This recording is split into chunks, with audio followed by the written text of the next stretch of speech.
Bona Litreat! Welcome back to Lit Treat Sessions, where we serve the sweetest lit dishes to lit cravers. Hello! Welcome to our fourth Lit Treat session titled Exciting Sights. We are here to stand in wonder, land and wonder. So first off, I would just like to ask, how is your quarantine life? How's your life in the aquarium? Just kidding. But anyway, for today's session, we're going to free ourselves from that aquarium because we're going to travel somewhere in Southeast Asia. So if you probably have read the literary work that you are supposed to read, in other words, a travelogue that you are supposed to read for this session, then you already know what that place is. So through the words crafted, weaved by a particular writer, we're going to travel. We're going to take a look at the history, the rich culture of a particular country, which will be revealed later, because this session is still about writing about place and nature, in other words, travelogue. Okay, so let's have a clear mindset of what we are supposed to accomplish for this meeting. So as usual, this session would be composed of three parts. The first part is a review of what we talked about last time, which involves writing about the place, nature, and food. And after we're done reviewing, we're going to critique an article, a travelogue article that you are supposed to read. So we'll be guided by guide questions which are aligned with the principles that we have talked about last time. So these principles include the tips and the commandments. Next, aside from that, we're also going to talk about your output, your second output for this online class. And that is what we call mini travelogue.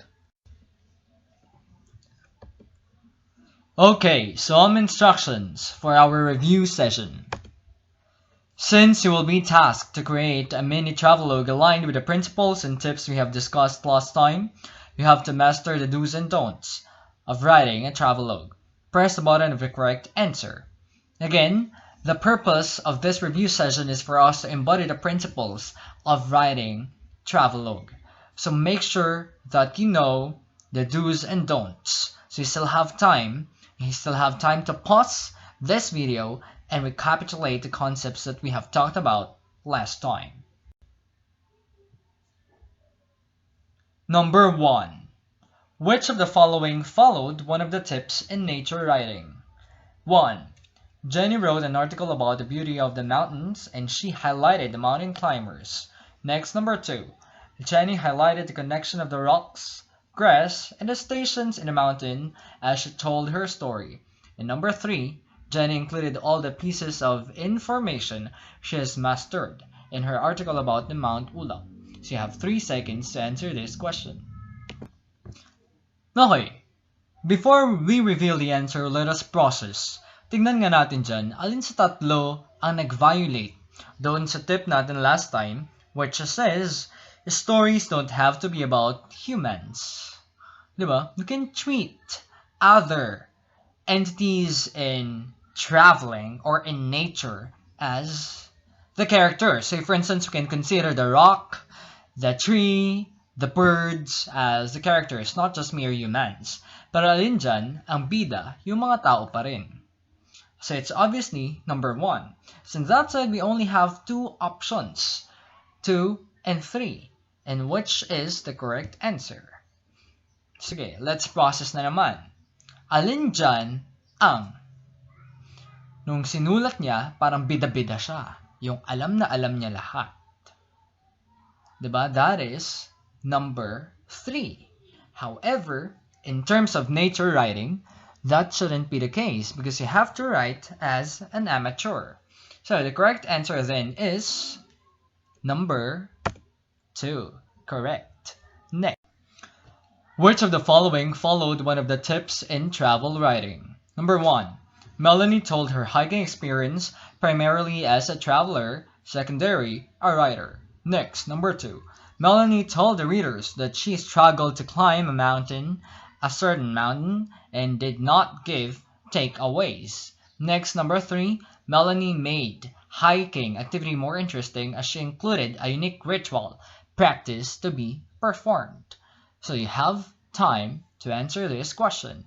Time starts now. We have 3 seconds. Okay, time is up. The correct answer here is number 3.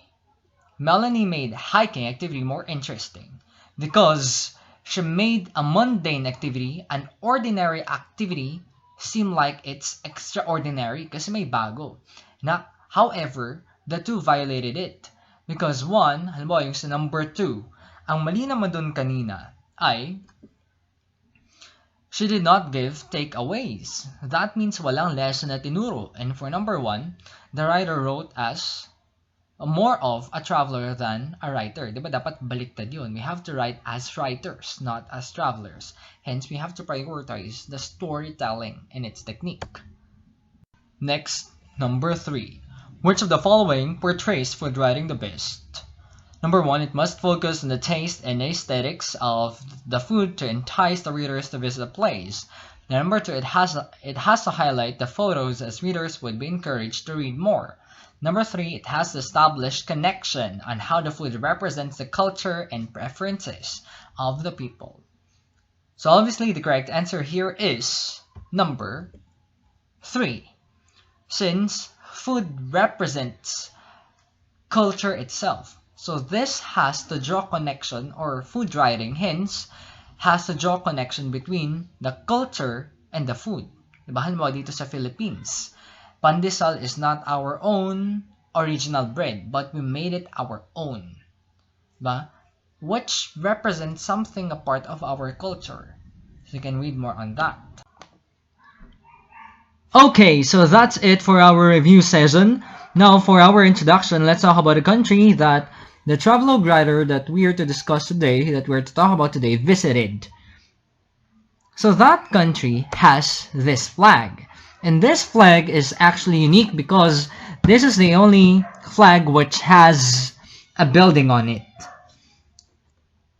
This building is actually called Angkor Wat. Now you have an idea what this place is, correct? So that place is none other than Cambodia. It is a Southeast Asian nation. So let's go back to the flag. So as you can see, it has 2 colors. And according to their representation, the 2 colors represent the bravery of the nation, liberty, cooperation, and brotherhood. The flag also features a depiction of the Angkor Wat, which symbolizes justice, heritage, and integrity. Not only that, this Angkor Wat has a religious significance because it used to be a Buddhist temple. And the main religion or the official religion of Cambodia is none other than Buddhism. And the name of this flag is Khmer. So that is the name of the flag. It is derived from an ancient kingdom in Southeast Asia, which reached the peak of its power in the 11th century when it ruled over the entire Mekong Valley from the capital at Angkor. It was destroyed by the Siamese conquests in the 12th and 14th centuries. And Khmer is also the term that they use to represent the people of Cambodia, and it is also their official language. So there are many interesting facts about Cambodia, and one has something to do with their, let's say, or the design of the Angkor Wat itself, because Angkor Wat resembles the home of the gods for the Hindus and Buddhists. And that is Mount Meru. Parang ganun daw yung mukha niya. That is why it is important to them. It represents something that is beyond their characteristics. So, ayun. By the way, one interesting fact about Cambodia pala is that they also have this form of government that we call constitutional monarchy. So that means they have a king, the king serves as the head of state, and the prime minister is the head of the government. And another interesting thing about Cambodia, it is one of the countries which does not have a McDonald's franchise. So yun, pag balak nyo punta sa Cambodia, huwag kayong mag-expect ng However, the travelogue writer did not visit the entire Cambodia. He just visited the capital, which is Phnom Penh. So Phnom Penh was named after a Buddhist temple, Wat Phnom. Penh was a real person too, a nun who played a prominent role in the founding of the city. Through the years, Phnom Penh earned many nicknames too. As a matter of fact, it has been called the Paris of the East and the Pearl of Asia due to the French influence Phnom Penh's architecture and city design. So if we are going to roam around the city of Phnom Penh, you can actually see the influence of French architectural design. So yun, that is another interesting fact about Phnom Penh. By the way, literally, Phnom Penh means Penh's Hill, or the Hill of Penh. Ayun. But the interesting thing about Phnom Penh is that if you're into exotic food talaga, you can eat this there. At yan, isang tranola. Yes, sa kanila, ang tranola ay isang street food. At hindi lang yan basta-basta street food. Masarap na street food daw yan. As a matter of fact, according to their reviews, it tastes like chicken. Yun, it tastes like chicken daw. Let's taste that next time. Okay, so let us review the definition of travelogue as we have discussed last time. Travelogue embraces the personal accounts of a writer on travel as she evaluates the food, hotels, restaurants, and best sites to visit. And that is why we talked about the 3 facets of travelogue last time, which are the following.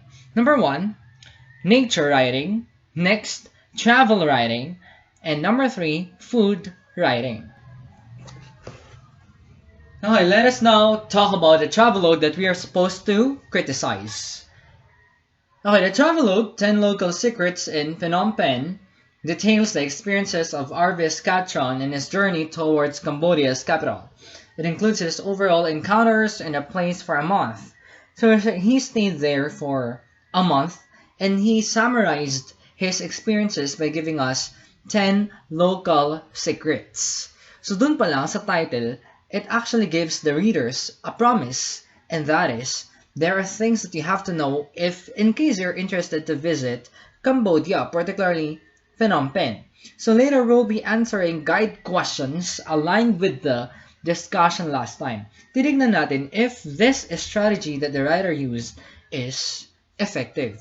So altogether, we're going to take a look at the positive things, positive strategies that he employed that we have to emulate, and as well as the things that he could have improved further. So yun, aligned with the tips and the discussion that we had last time. So are you ready? So let us now start our critic. First question that we have to answer is, did the story involve other characters other than humans? Because according to the tip that we have discussed last time, the story or the travelogue article should not just be about humans. So yun, if we will be reading the story, and I know you've read the story, it also encapsulated other elements other than human beings. As a matter of fact, maraming parts dito na ang bida ay mga pagkain, as if they are the characters of the story. Not just that, even the things that you can do in the place. Say for instance, they have this particular, this particular travelogue has this portion in which, the cultural events were mentioned. Diba? From documentaries, theater, painting, photography, exhibition, so on and so forth. So may mga ibang bagay na nabida dito aside from the people. Next, did the story follow systems? The quick answer to that question is yes. As a matter of fact, when we say systems here in the context of the travelogue, ito yung kung paano niya pinagtagpi yung mga pagkain, lugar, activities, so on and so forth. Diba? Paano siya na-connect sa isa't isa? And in that said, the concept that the writer used to bind all these parts of a particular place is none other than giving us top 10 secrets.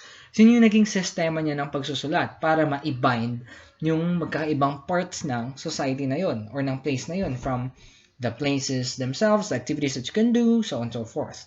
Next, number 3. Third question, was the story's essence pointed out?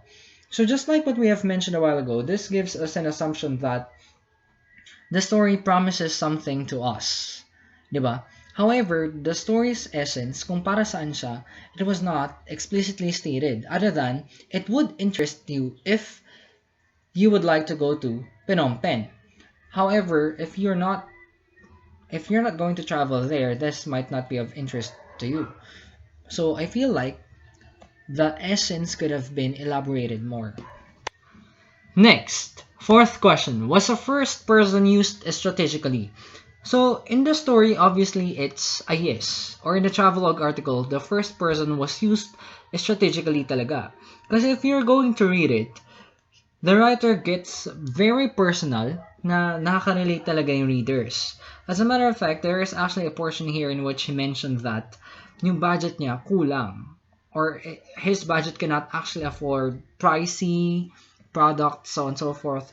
So he was able to use the first person to reach out to those audiences as well, mga nagtitipid. Next, number 5.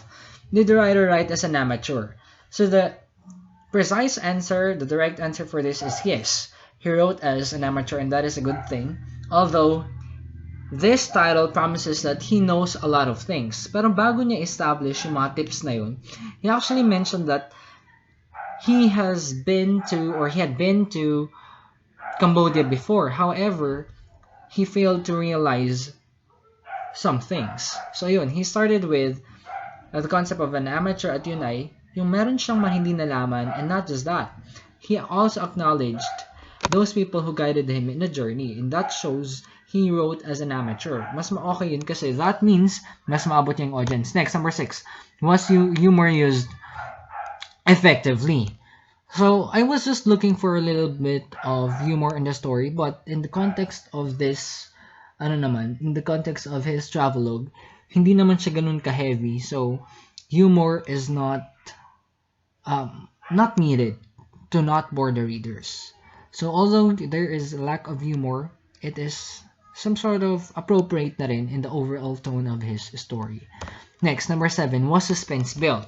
There's actually a portion in the story in which he said, let's get started, but I will not give you names right away para intense.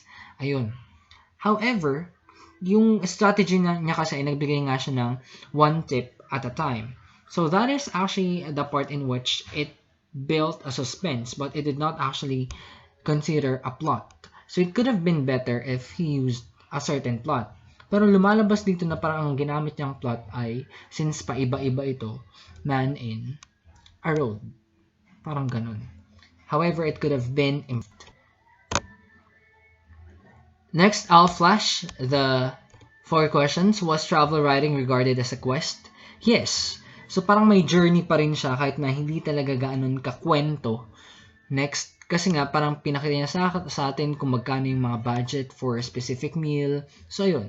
Next, number 9, was the writer more of a traveler than a writer? So he was more of a writer actually than a traveler. So that is a good thing because he also wrote with a flow, which is all about the tips. Next, did the author teach a lesson? So ito rin yung isang hinahanap ko sa story or sa travelogue. There is a lack of lesson learned.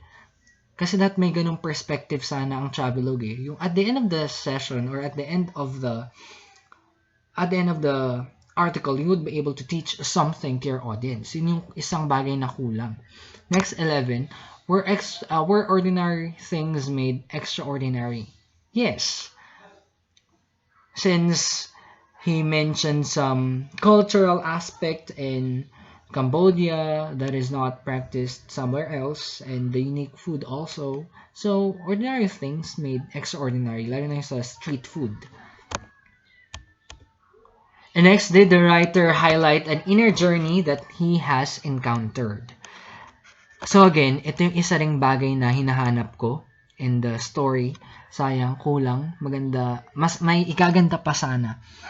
Kasi kulang siya ng inner journey. Pinakita lang yung outer journey, but the inner journey is some sort of incomplete. Next, 13, was the food associated to culture and preferences? Well, the food was just mentioned. However, it was not elaborated further on how these food reflect the culture of a certain place. So, ayun. So, we have answered those guide questions. Napansin niyo, mabilis lang naman natin sinagutan kasi ito lang naman yung mga guides natin eh. Ang target natin, itong 13 questions na to, when we write our travelogue, masagot lahat. Especially yung 12 and 13. Mahalagang mahalaga yan. Because journey is not just, or your travelogue journey is not just an external journey, but you're also learning something internally. And this is something that you will teach to your audience para mas lumalim yung ating travelogue. And 13 is ring magandang bagay kasi to associate the food and culture. So, anong connection ng dalawang ito? So, those things are the things that we could learn from the Travelogue article of RV Escatron. Although overall, it is actually a good article, pero we can still add some more, particularly aligned with the journey and the food, or the inner journey in the food. So that is also what I'm expecting in your output. You have to ask yourselves these questions, and as much as possible, maging positive ang sagot natin sa lahat ng questions na ito. Okay, yun lang. That's the end of the discussion. Next, I'll be discussing your output. Okay, for your output, write a 5-paragraph mini travelogue regarding the place you wanted to go to. Assume that you have been there and write what you like about the place as well as the lessons you have learned in your journey. You have to use guide questions or the guide questions we have discussed to make your mini travelogue more engaging. Note that each paragraph should correspond to each line you have written in the quintet last time. The lines of the poems then shall be considered as the subtitles. The title should be the title of the quintet itself. So, di ba last time may pinagawa sa inyong poem? Yun yung magiging concept natin para magawa ang travelogue na ito. So, read the instructions carefully. Halimbawa, Subtitle 1, Take My Souls into the Waves. So, lalagay natin dyan 3 to 5 sentence description about the journey to that place. That is the first paragraph. For the second paragraph, we have Find My Soul That Craves. Yeah, 3 to 5 sentence narration regarding your connection or bond to that place. Next, for the third paragraph naman, for the bagnet in the microwave, dyan natin lalagay association ng food sa culture ng place na yun. Next. Dito naman, for fourth paragraph, Together We'll Rave. So 3 to 5 sentence highlighting the characters in your journey. Include ones other than humans, the animals, flora, fauna. And the last paragraph, Dive in the cave to crave for a wave. Sentence summarizing your experience as well as injecting the inner journey you have encountered. And that is the fifth paragraph.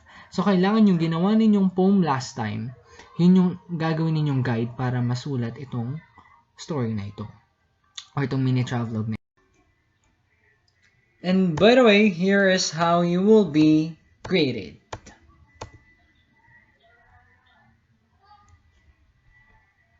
The total points is